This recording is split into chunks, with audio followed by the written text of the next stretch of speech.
আসসালামু আলাইকুম। অনেক কষ্ট লাগে দেখেন, এটা 2020-এর একটা একজিও গাড়ি হাইব্রিড।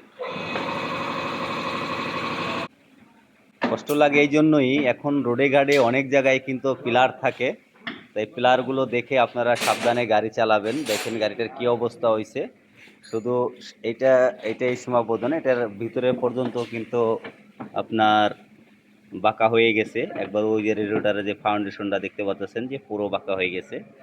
তা এই গাড়িটা আমরা এখন কাজ করব, ডেন্ট পেন্টের কাজ করব। আলহামদুলিল্লাহ এমন সুন্দরভাবে কাজ করব যেন এটা কোন জায়গায় আসল লাগছে, কোন জায়গায় বাঁকা হয়েছে, এগুলো আপনারা বুঝতে পারবেন না ইনশাল্লাহ। তা যারা ভালো কাজ চান অবশ্যই হেলাল শিকদার অটোমোবাইলসে চলে আসবেন। হেলাল শিকদার অটোমোবাইলসে A to Z সলিউশন রয়েছে। আপনারা হাইব্রিড, নন হাইব্রিড যে কোনো ব্র্যান্ডের গাড়ি কাজ করাতে পারবেন, এবং কি আমাদের ডিজিটাল যন্ত্রাংশ রয়েছে যার সাহায্যে আমরা অতি দ্রুত কাজ করে থাকি। সবাই ভালো থাকবেন। আসসালামু আলাইকুম রহমতুল্লাহ।